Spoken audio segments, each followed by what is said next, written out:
경제브리핑 불편한 진실이 여러분의 확실한 두통 치료제가 되어드리겠습니다. 경제 뉴스가 연예 뉴스처럼 쉽게 들리는 그날까지 경제브리핑 불편한 진실.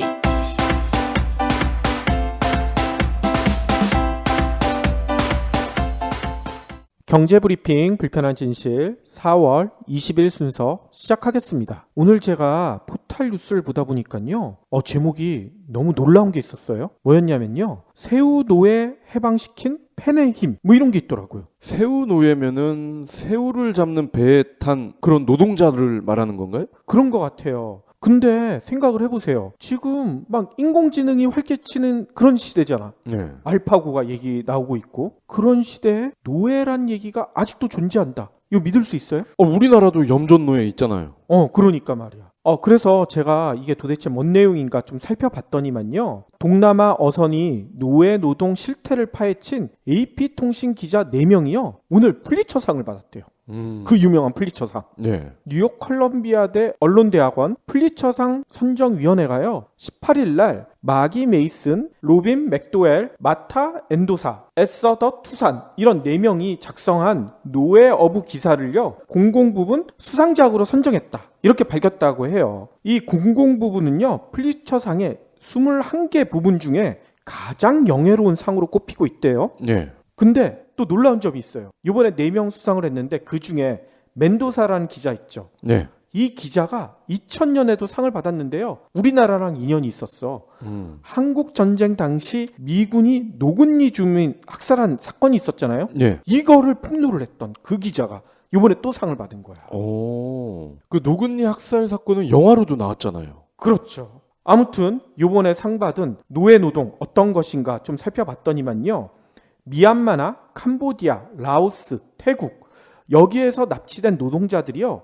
인도네시아의 한 섬에 감금돼 가지고 중노동에 동원됐대요. 맥도웰과 그 노근리 파헤쳤던 그 맥도웰 기자와 루산 기자는요. 2014년에 인도네시아 수도 자카르타에서 3,000km나 떨어져 있는 벤지나 섬의 철창에 갇혀있던 남자들을 발견을 했대요. 그리고 섬 항구에서 다른 노예 선원들을 찾아내서 인터뷰를 시작했다는 거예요. 강제 노동을 하다가 죽은 노동자가 60명에 달한다. 이런 사실까지 들었고요. 또 이들이 죽어가면서 그냥 묻힌 것도 아니고 가명으로 묻혀있는 이런 묘지까지 발견을 했대요. 탐사보도팀은 18개월이나 집중 추적을 한 거야. 진짜 엄청 열심히 취재를 했네요. 위성기술이나 선적 기록 이런 것까지 이용해서요. 이런 노예 노동을 통해서 잡은 그런 해산물, 특히 새우가 많았대요. 이게 어디로 하역되고 있는지 이런 것까지 다 파악을 했고 그게 이제 하역되면 수출이 될 거 아니야. 네. 수출됐는데 미국 내 월마트 있죠. 네. 또 레드 랍스터 이런 레스토랑에도 팔리고 있다는 사실을 밝혀냈다는 거예요. AP는요. 탐사보도팀이 이런 취재를 해오니까 이런 조치까지 했네요. 기사를 먼저 송고할 경우에는 그 해당 노동자들이 위험에 빠질 수 있잖아. 그 섬마을 사람들이 위해를 가할 수도 있고. 그렇죠. 그렇기 때문에 이들에 관련된 정보를요. 기사로 내보내기 전에 관련 정보 당국에 건너해서 이들의 안전부터 이 노예 노동자들의 안전부터 확보한 다음에 그 다음에 뉴스를 내보냈대. 멋지네요. 우리나라 그 탈북 노동자 사건이랑은 좀 다르죠? 그렇죠. 아무튼 이번 보도를 통해 가지고 몇 명의 노예 노동자가 풀려난 줄 아세요? 무려 2,000여 명. 2,000여 명이요? 그러니까 2,000여 명 넘게 새우 노예 노동을 했다는 거야. 와. 너무나 놀랍지 않아요? 이거는 옛날에 진짜 몇백 년 전에 아프리카에 있던 그 흑인들을 아메리카로 데려가는 완전 노예 무역상 같은데? 그러니까 말이에요. 아무튼 이 기사를 보면서 저는 펜의 힘이 총칼보다도 강하다. 예전부터 내려온 얘기가 있잖아요. 네. 이 얘기가 다시 생각나더라고. 네. 그런데 이제 펜보다는 더 강한 게 생겼잖아요. 경제브리핑 불편한 진실과 같은 팟캐스트. 그러니까 앞으로는 말의 힘도 총칼보다 강하다. 이렇게 얘기할 수 있도록 저희가 더 노력해야 되지 않을까. 이런 생각도 들었어요. 안녕하세요, 신동엽입니다. 여러분 혹시 평소에 호텔 자주 이용하세요? 사실 수영장이 있는 특급 호텔에서의 휴식 상상만 해도 즐거운데 솔직히 좀 비싸잖아요. 그리고 어딜 가야 할지 잘 모르겠고 자, 이제 이런 고민들을 한 번에 해결해 드립니다. 바로 호텔 예약 앱 호텔타임입니다.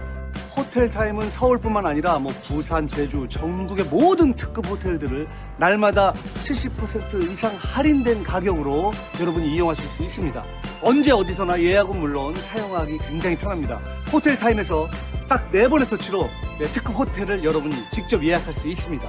단 하나의 호텔 예약 앱 호텔타임 지금 바로 다운받으세요. 호텔타임 앱 다운 뒤 경제브리핑 코드 ECON55를 입력하시면 만원 할인을 받을 수 있습니다. 그러면 오늘 꼭 챙겨야 할 경제 브리핑. 최근에 미세먼지 오보가 나서 피해를 굉장히 많이 봤잖아요. 아우, 짜증까지 나더라고. 그쵸. 도대체 환경부는 기상청은 뭐하냐? 그런데 환경부가 식겁을 했나 봐. 그래가지고 미국 나사 항공우주국이죠. 이 미국 나사의 항공기를 들여와가지고 미세예보 먼지 정확성을 높이겠다. 이렇게 발표를 했어요.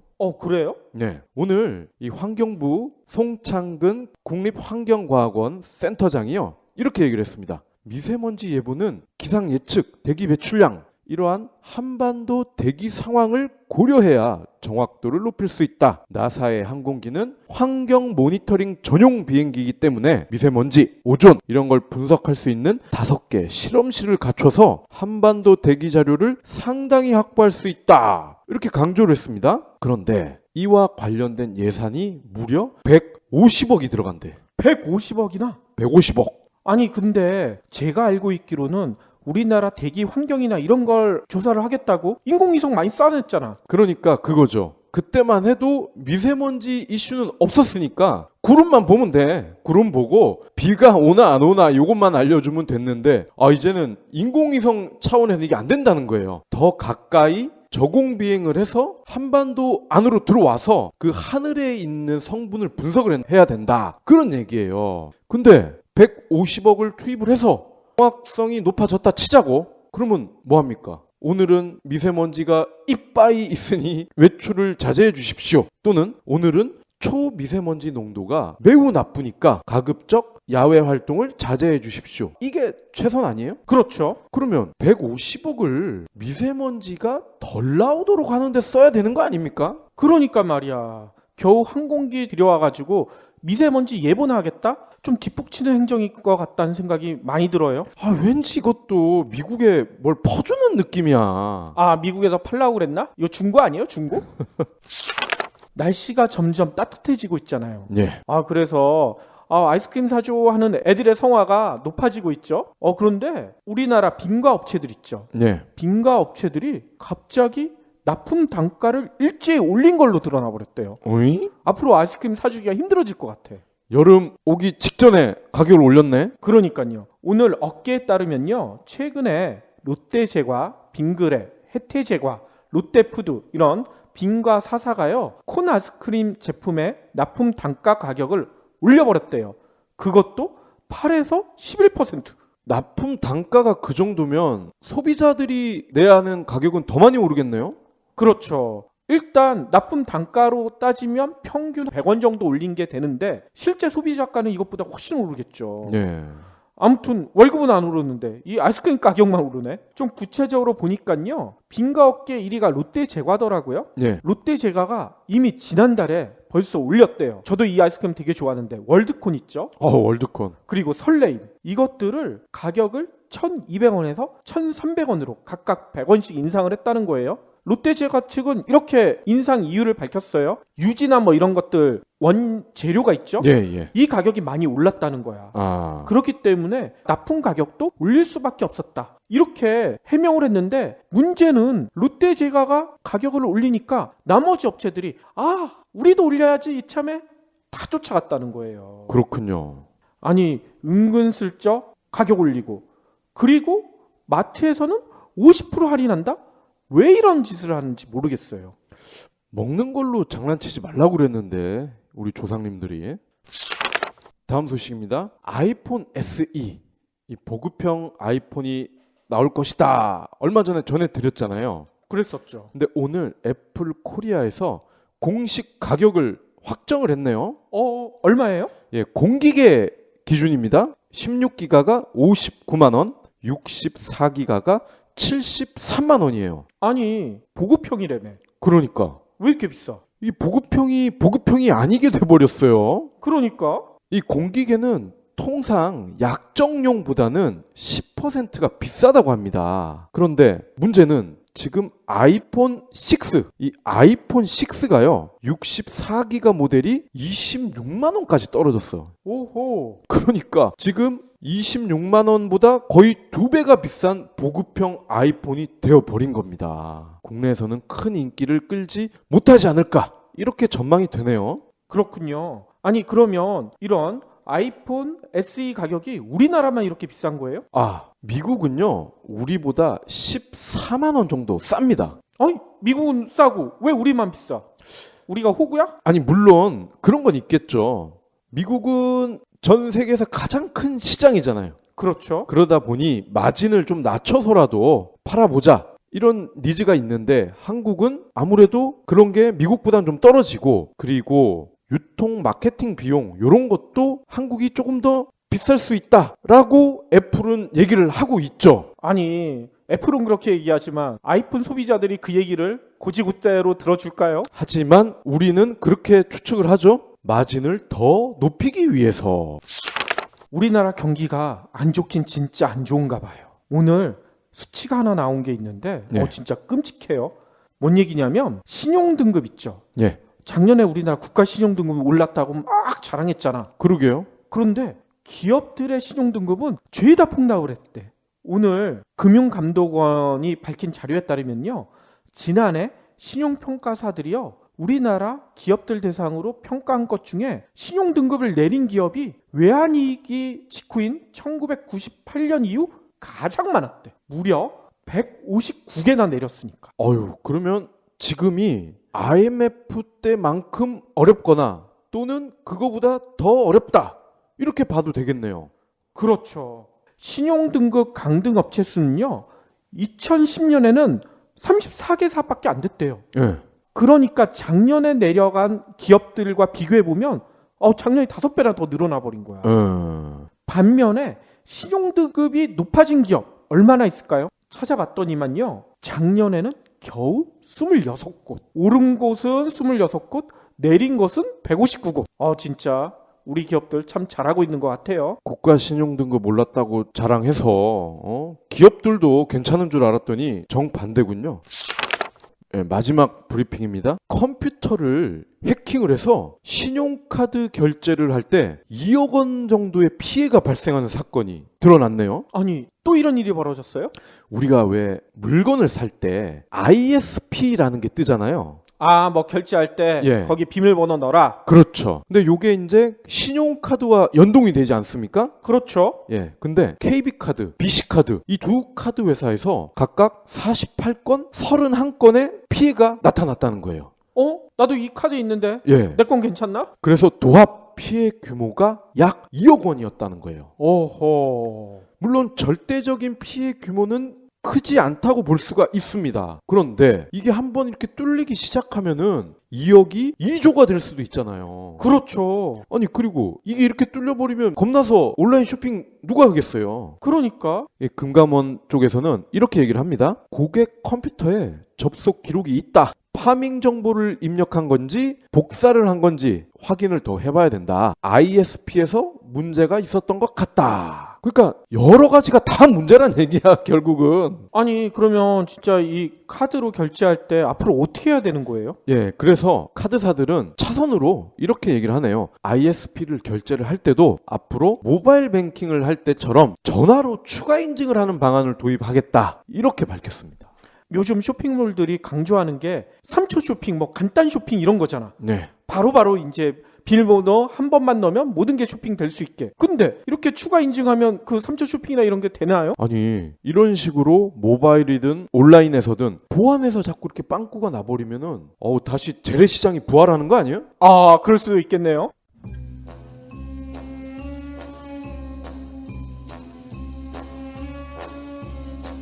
속보입니다. 남들이 하지 말라는 일탈 행동에 사실은 수많은 장점이 있는 것으로 밝혀져 전국의 말 안 듣는 사람들의 열렬한 지지를 받고 있습니다. 박 기자, 구체적으로 어떤 장점들이 있죠? 네, 한 심리학자의 책에 따르면 욕을 하면 통증을 덜 느끼는 것으로 밝혀졌습니다. 또 방이 지저분하면 창의성이 올라간다고 합니다. 창의성도 올라가고 청소도 안 하고 일석이조 아닌가요? 그렇습니다. 하지만 창의성을 빌미로 너무 오래 청소를 하지 않으면 등짝 스매싱을 당할 것으로 예상됩니다. 좋은 소식이 또 있습니다. 적당한 술은 심장 질환을 예방한다고 합니다. 캬, 전국의 애주가들이 기뻐할 만한 연구 결과네요. 그 외에도 섹스, 욕, 과속운전, 게으름, 낙서와 같은 일탈 행동의 장점을 알고 싶다면 우리는 왜 위험한 것에 끌리는가? 이 책을 읽으면 된다고 합니다. 이상 세상에서 가장 삐딱한 심리학 우리는 왜 위험한 것에 끌리는가 였습니다.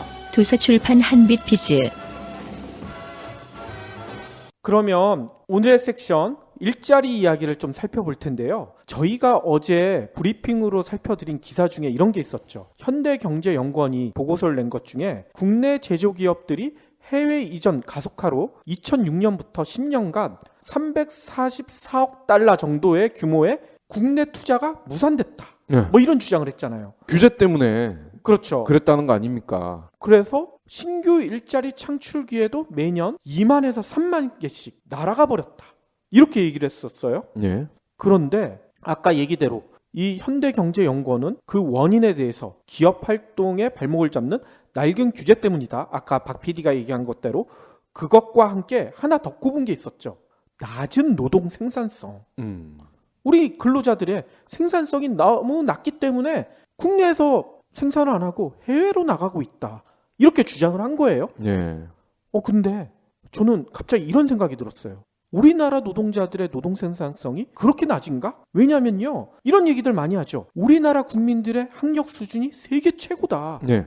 대학도 가장 많이 가잖아. 그런데 왜 우리나라 노동자들의 노동 생산성이 낮다고 할까? 재계와 정부는 계속 그런 얘기를 해요. 우리나라 노동시장이 경직성이 너무 심하다. 뭐냐면 노동 생산성이 높아지려면 생산성이 낮은 근로자들을 쫓아내야 되는데 그걸 못하게 막고 있지 않느냐. 그러니 생산성이 안 올라간다. 이런 식으로 설명을 하거든요. 예. 저성과자를 마음대로 자를 수 없는 뭐 이런 것 때문에 정부에서 추진하고 있잖아요. 노동개혁이라는 밀명하에 노동계약을 하겠다고 이렇게 주장을 지금도 총선에서 졌는데도 끊임없이 얘기를 하고 있죠. 네. 그런데 과연 정부와 재계의 주장처럼 노동 생산성이 낮은 게 진짜 노동자들의 탓만인가? 이걸 한번 좀 따져보고 싶어요. 일단 노동 생산성을 얘기할 때 우리가 그런 얘기들 많이 하죠. 전 세계에서 노동 생산성이 가장 높은 기업 어떤 기업들이 있을까 하면 미국 실리콘밸리에 있는 글로벌 IT 기업들을 많이 꼽잖아요. 네. 특히 구글, 아마존 노동 생산성 최고라고 보통 얘기를 하죠. 네. 이들 기업은요, 진짜 시대를 앞서가는 혁신적인 아이디어로 놀랄만한 노동 생산성을 자랑하고 있죠. 그런데 이들 기업이 이렇게 높은 노동 생산성을 자랑하는 그 비결에 과연 우리나라 정부와 재계에서 주장하는 것처럼 저성과자들을 해고했기 때문일까? 근로자들을 일에 집중하도록 해주는 그런 환경, 이거를 지원하기 때문 아니에요? 그렇죠. 박 PD의 얘기처럼 전문가들은 이런 구글이나 아마존이나 애플 같은 그런 기업들의 노동 생산성이 높은 이유에 대해서 남다른 근무 환경과 직원 중심의 문화 덕분이다. 이렇게 설명하고 있거든요. 네. 실제로 제가 좀 사례를 살펴봤어요. 최근에 이세돌 구단과 알파고의 세계의 대결 때문에 진짜 우리나라 전 국민이 알고 있는 기업이 하나 있죠. 네. 방금 저희가 얘기 드렸던 구글 같은 경우에는요. 포춘이 선정하는 일하기 좋은 100대 기업에 5년 연속 1위를 차지하고 있어요. 오.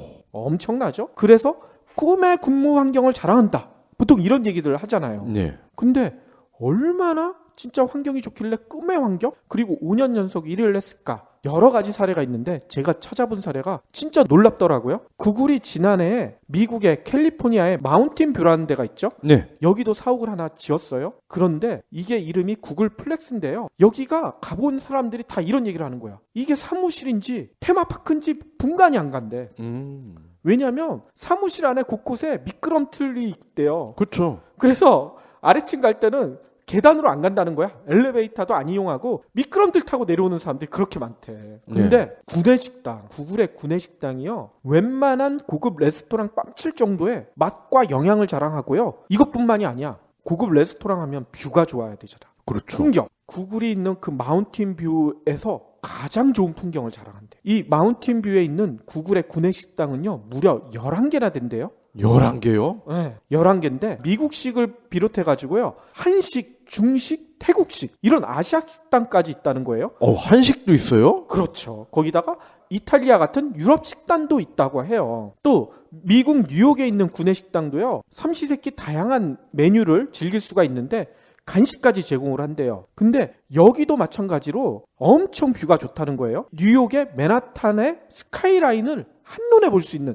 그런 위치에 있다고 해요. 예. 그렇기 때문에 날씨가 좋으면요, 이 구내식당에서 고급 레스토랑에 앉아가지고 우아하게 식사하는 듯한 이런 분위기까지 자아낼 수가 있다는 거예요. 구글 직원들은요, 이런 얘기를 한대요. 일하다가 우울해지면 우리는 보통 뭐예요? 담배 피러 가잖아. 근데 구글 직원들은 일하다가 우울해지면 구내식당 간대.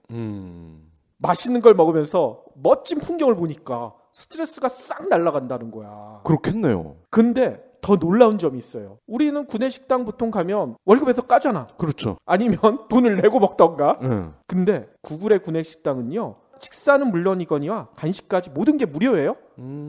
근데 직원한테만 무료가 아니야. 가족이랑 친구까지. 아, 내가 구글 직원인데 뭐 친구, 고등학교 동창, 대학교 동창 불러다가 야, 우리 식당에서 밥 먹자. 그것도 공짜래요. 내가 쏠게 하면서. 그러니까. 게다가 구글이 부러운 점이 또 있어요. 뭐냐면 직원들을 위한 낮잠 휴게실이 있대. 점심을 먹고 나면 다들 졸립잖아. 그때 일하면 생산성 엄청 떨어지겠죠? 예. 차라리 그때는 낮잠을 즐기는 게 오히려 생산성을 높일 수 있다는 얘기들이 많이 나오고 있잖아요. 그렇기 때문에 사내 곳곳에 캡슐 모양의 휴게실을 만들어 놨대요. 여기는 그냥 자기 졸리면 아무나 들어가서 잘 수가 있는 거야. 근데 자고 있으면 혹시나 지나가던 상사가 이거 보면 어떡해, 이런 걱정이 있잖아요. 예. 아까 얘기대로 캡슐 모양을 만들어서 안 보인다는 거야. 캡슐 안에 들어가서 자면 누가 자고 있는지 보이지가 않는데요. 그러니까 진짜 상사나 이런 눈치를 보지 않고 마음 놓고 휴식을 취할 수 있다는 거죠. 거기다가 직원들이 바쁘면 빨래하는 것도 힘들잖아. 세탁소에 맡기는 것도 무료 세탁 서비스까지 제공을 하는. 아니, 이러니 생산성이 낮아질래야 낮아질 수가 없겠죠. 말 그대로 일에만 몰두할 수 있게 해주네. 그렇죠. 안녕하세요, 해리입니다. 여러분, 꼬박꼬박 내는 방값을 생각하면 집 선택은 신중해야 합니다. 360도 리얼 뷰와 조건 검색, 그리고 매물도 많은 다방으로 찾으세요. 방값이 얼만데 볼 수 있는 건 다 봐야죠. 방 찾을 땐 다방. 세계 최대 전자상거래 업체로 꼽히는 아마존 있죠. 예. 아마존은 사옥을 가잖아요. 외부 사람들은 다 한 번씩 놀란다는 거예요. 왜냐면 사옥이 완전히 개판이야. 개판? 애완견을 데리고 출근할 수 있도록 제도화를 시켜놨다는 거예요. 아하. 그러니까 이게 한두 마리가 아니라 몇백 마리가 개들이 산에 같이 직원들이랑 일을 하고 있대요. 애완견이 사무실에 있으면 개 짖는 소리나 이런 것 때문에 오히려 근무에 방해가 되지 않을까, 보통 이렇게 생각을 하잖아요. 그렇죠. 그런데 아마존은 이걸 반대로 생각한다는 거예요. 집에 애완견을 놓고 와가지고 그 애완견이 밥을 잘 먹는지, 혹시 다치지는 않았는지, 심심하진 않는지, 이런 거 생각하면 오히려 더 일이 안 된다는 거예요. 차라리 옆에 두고 있는 게 훨씬 더 낫다, 생산성을 높이는데, 이렇게 판단을 했다는 거예요. 그럼 얘들이 응가하면 어떡해? 응가하면 치워줘야겠죠. 실제로 아마존은요, 캐나다의 클레어몬트 대학원에 의뢰를 해봤대요. 애완견을 데리고 일을 하는 그룹과 애완견을 집에 놔두고 온 그룹, 과연 생산성이 어떤가? 일단 스트레스 호르몬 분비가요, 애완견을 데리고 나온 그룹이 3분의 1이나 적대요. 또 사랑의 호르몬으로 불리는 게 있죠. 옥시토신. 이 분비량이요, 애완견을 데리고 나온 그룹이 훨씬 높다는 거예요. 그러니까 애완견과 함께 사무실에 있는 그룹들은 스트레스가 훨씬 낮고 타인에 대한 신뢰도가 훨씬 높아진대요. 당연히 생산성도 높아질 수밖에 없다는 얘기인 거죠. 근데 또 한편으로는 걔가 옆에 있으면 얘가 자꾸 거리면서 놀아달라고 할 거 아니야. 그럼 일하는 시간을 또 뺏을 수도 있지 않아요? 근데 이게 측정을 해보니까 그런 일로 시간을 낭비하는 것보다 생산성이 높아진 게 훨씬 효과 있었다는 거죠. 네. 또 페이스북도 빼놓을 수가 없죠. 페이스북은요, 결혼을 앞둔 직원들이 지금 입가에 미소가 떠나지가 않는데요. 뭔 얘기냐면 육아휴직을 눈치를 보지 않고 쓸 수가 있다는 거예요. 근데 좀 이상하죠? 미국 같은 나라에서는 육아휴직 마음대로 쓸 수 있지 않을까? 보통 그렇게 생각하잖아요. 네. 근데 미국도 실상은 이게 법적으로 보장이 돼 있지만 마음 놓고 쓰는 거는 어렵다는 거예요. 아무래도 상사 눈치 보일 거 아니에요. 그런데 페이스북은 아까 상사들의 눈치를 보지 않게 됐다고 했잖아요. 네. 왜 그런 일이 벌어졌을까? 봤더니만 진짜 대빵이 솔선수범을 했어. 페이스북의 대표 있죠? 저커버그. 네. 저커버그가 얼마 전에 딸을 낳았잖아요. 그리고 기부도 엄청 많이 했죠. 근데 저커버그가 딸이 탄생하니까 자기가 육아휴직을 쓴 거야. 2개월이나. 네. 페이스북 같은 큰 그룹의 대표가 2개월을 육아휴직을 써버린 거예요. 그러니 페이스북 직원들은 대표도 저렇게 육아휴직 쓰는데 나도 써야지? 이게 가능하다는 거죠. 아니 저커버그가 지가 애 놓고 나니까 그렇게 바꾼 거 아니에요? 그렇긴 한데 아무튼 솔선수범했다는 게 이게 중요한 거잖아요. 이거는 여담으로 박원순 시장도 있잖아요. 네. 박원순 시장이 취임한 다음에 직원들한테 휴가를 가라. 아무리 얘기해도 휴가를 안 간다는 거야. 다들 위에 눈치를 보니까. 그래서 박원순 시장이 자기가 솔선수범해서 휴가를 가버렸어. 나 며칠 동안 여름 휴가 가겠다. 그리고 휴가를 가버리니까 그제서야 밑에 사람들이 시장도 휴가 가네? 우리도 가야지? 이랬다는 거예요. 윗사람들이 가줘야지 밑에 사람들도 갈 수가 있죠. 저는 예전에 신문사 있을 때 국장이나 사장이 그렇게 머뭇할 때 전혀 거리낌 없이 휴가를 갔다 오곤 했었죠. 그래서 제가 그 뒤처리하느라고 고생을 했죠. 애플 얘기도 빼놓을 수가 없을 것 같아요. 여러분들 연말이 되면요, 애플 앱스토어에 업데이트가 급격히 줄어든다는 사실 아세요?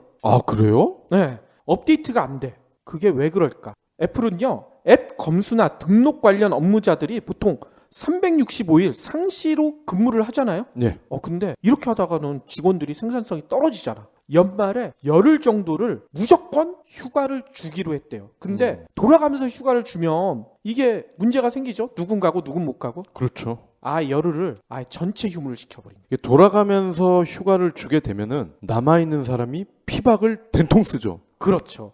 그러니까 연말 열흘 정도는 앱이 업데이트가 안 되는 거예요. 등록도 안 되고.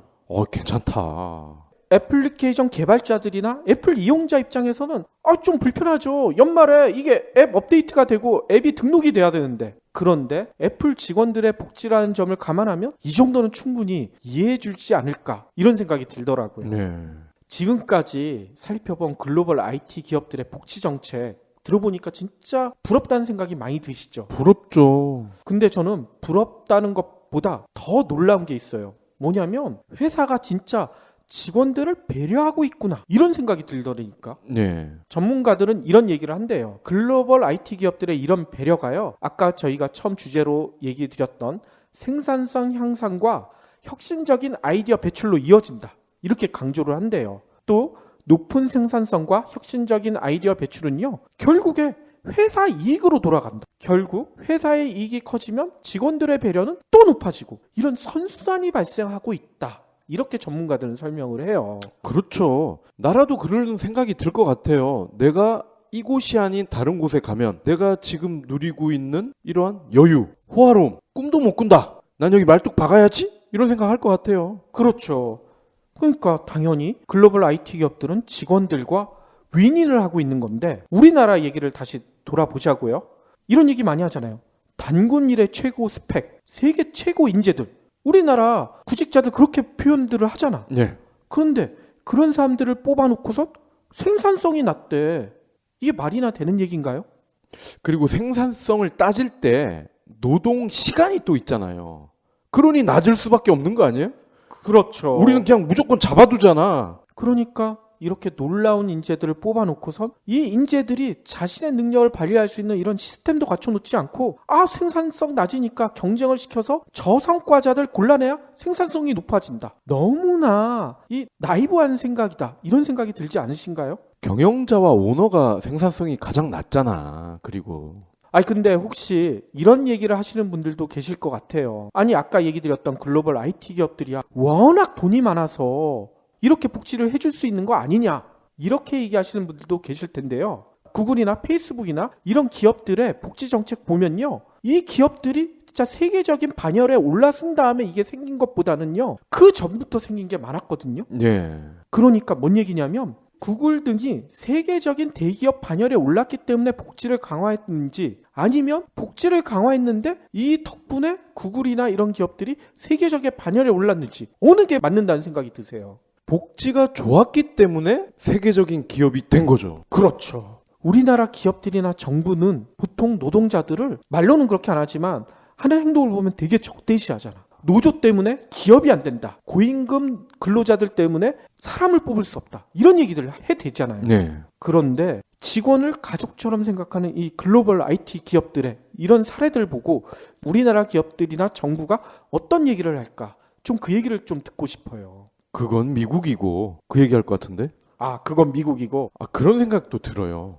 미국이 그렇게 직원을 우대하는 거는 그만큼 창의적인 인재가 필요하다. 우리는 블루오션 사업을 해야 된다. 이러한 절박함이 있는 것 같아요. 근데 우리나라는 대기업만 봐도 그런 게 없는 것 같아요. 그냥 미국에서 뭔가 창의적인 게 나왔어.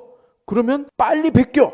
티 안 나게. 이러한 비즈니스 모델을 그동안 계속 이어왔기 때문에 창의적인 인재 필요하지 않았을 것 같기도 해요. 충분히 그럴 수 있죠. 말 잘 듣고 시키는 거 잘하고 근태 좋고 이런 사람들이 베끼는 것도 잘할 거 아닙니까? 아무튼 직원이나 노동자를 가족처럼 생각하는 이런 문화가 우리나라에는 언제쯤 정착이 될 수 있을까요? 참 의문이 들어요. 혹시 기부해보신 적 있나요? 이런 질문을 하면 나 먹고 살 것도 없는데 기부는 무슨? 기부는 션, 정혜영, 김장훈이나 하는 거 아니야? 라고 하시는 분들이 많습니다. 하지만 기부는 돈 많은 연예인의 전유물이 아닙니다. 무료 기부 사이트 위시플렉스에 접속하면 누구나 기부천사가 될 수 있습니다. 어떻게 가능하냐고요? 위시플렉스의 나만의 위시에서 매주 마음에 드는 신상 10개만 고르면 됩니다. 물론 사는 것이 아니라 찜만 하는 겁니다. 그러면 기부머니 500원이 매주 생기죠. 이 기부머니를 경제브리핑, 불편한 진실 같은 프로젝트에 후원할 수 있습니다. 참 쉽죠? 보너스도 있습니다. 매주 추첨을 통해 골라놓은 신상을 최대 90% 할인된 가격으로 살 수 있는 기회도 제공합니다. 기부도 하고 신상도 챙기고 그야말로 꽉 먹고 알 먹고입니다. 이래도 기부는 나와 상관없는 딴 나라 이야기라고 하실 건가요? 당장 위시플렉스에 접속해 자랑스러운 기부천사의 이름을 올리세요. 제가 또 페이스북을 보다 보니까요, 이런 제목의 글이 하나 있네요. 책을 읽으면 연봉이 달라지는 이유. 그래서 이 연봉이 왜 달라질까 좀 궁금했는데, 이 기사는요, 한국경제TV의 카드뉴스에 나온 내용이거든요. 네. 이 내용을 좀 살펴봤는데요. 일단 결론부터 좀 말씀을 드릴게요. 책을 읽으면요, 정보 편집력을 얻을 수가 있대요. 이런 정보 편집력은요, 주요 기업들에 들어갈 수 있는 무기가 될 수 있다고 합니다. 그러니까 연봉이 달라진다. 이런 내용이 나온다는 거예요. 네. 그런데 정보 편집력? 이게 도대체 뭔 얘기인가? 좀 궁금하시죠? 네. 또 구글 얘기를 해야 될 것 같아요. 구글의 입사 시험은 매우 독특한 걸로 유명하잖아요. 뭐 이런 입사 시험도 있죠. 스쿨버스 안에 골프공을 채워 넣는다면 얼마나 들어갈 것인가? 이런 얘기 들어보셨죠? 네. 이런 질문을 받게 되면 구직자들은 이걸 막 물리적으로 분석하는 사람도 있죠. 뭐 버스의 크기가 얼마고 부피가 얼마고 골프공은 얼마고 뭐 그러니까 몇 개가 들어간다. 이렇게 얘기하는 사람도 있고요. 또 이렇게 대답하는 사람도 있대요. 아이들이 골프공을 다 밖으로 던져서 하나도 담을 수 없다. 이런 재미난 발언을 하는 사람들도 있다고 하는데, 문제는 구글이 왜 이런 질문을 하는가? 뭐냐면 바로 정보 편집력을 측정하기 위해서다. 이런 얘기가 있어요. 예. 정보 편집력은요, 단순히 암기한 지식이 아니라요, 경험과 자신의 생각으로 모두가 수긍할 수 있는 답을 도출할 수 있는 능력을 뜻한다고 해요.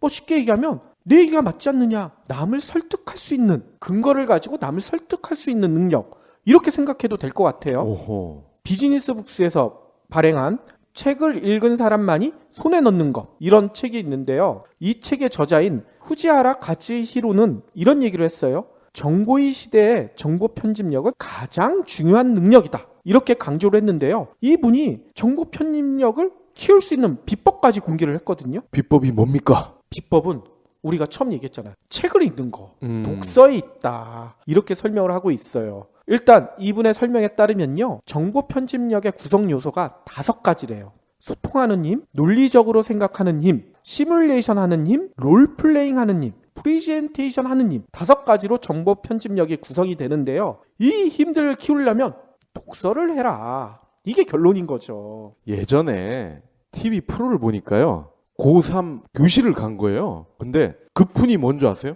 지금 졸면 미래 내 아내 얼굴이 달라진다. 저도 그거 봤어요. 그러니까 점수를 잘 받아야 좋은 대학 가고, 좋은 대학 나와야 좋은 회사 가서 연봉이 높고 와이프 얼굴도 이뻐질 가능성이 크다, 뭐 그러는 거죠. 그렇죠. 근데 앞으로는 그럼 그 푼을 바꿔야 되겠네. 책을 읽으면 미래 내 와이프가 이뻐진다. 그럴 수 있을 것 같아요.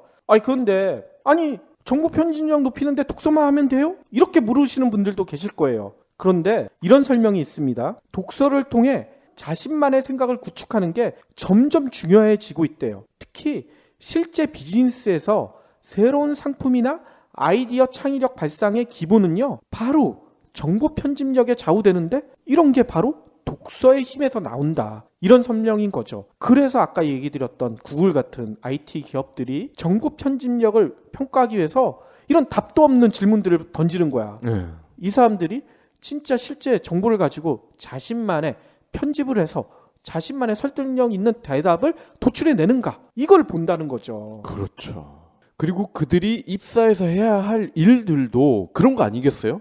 경쟁업체라든지 거래업체 사람들을 설득하는 거. 그렇죠. 그러니까 구글이나 이런 데가 하니까, 아까 우리가 얘기 드린 거 있잖아요. 우리나라 기업들은 대부분 쫓아하잖아. 네. 우리나라 기업들도 이런 황당한 질문들을 요즘 많이 하고 있죠. 이것도 결국은 정보 편집력을 평가하겠다는 거예요. 그러니까 이게 책을 많이 읽으면 연봉이 달라진다는 얘기가 미국의 사례만은 아니라는 거지. 국내에도 적용이 될 수가 있다는 얘기인 거예요. 네.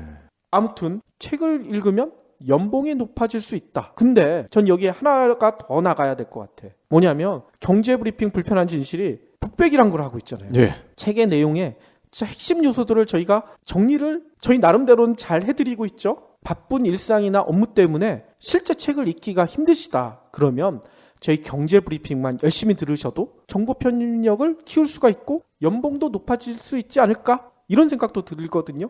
누가 들으면 이 PD님이 연봉 올려주는 줄 알겠어. 제가 박 PD 연봉은 팍팍 올려드릴게요. 근데 우리 연봉이 없잖아.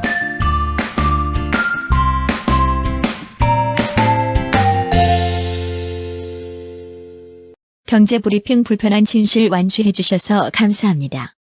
하트 투척, 댓글 남기기, 계좌 후원 등 다양한 방법으로 힘을 보태주세요. 계좌 정보는 경제브리핑 팟빵 공지 코너에 있습니다.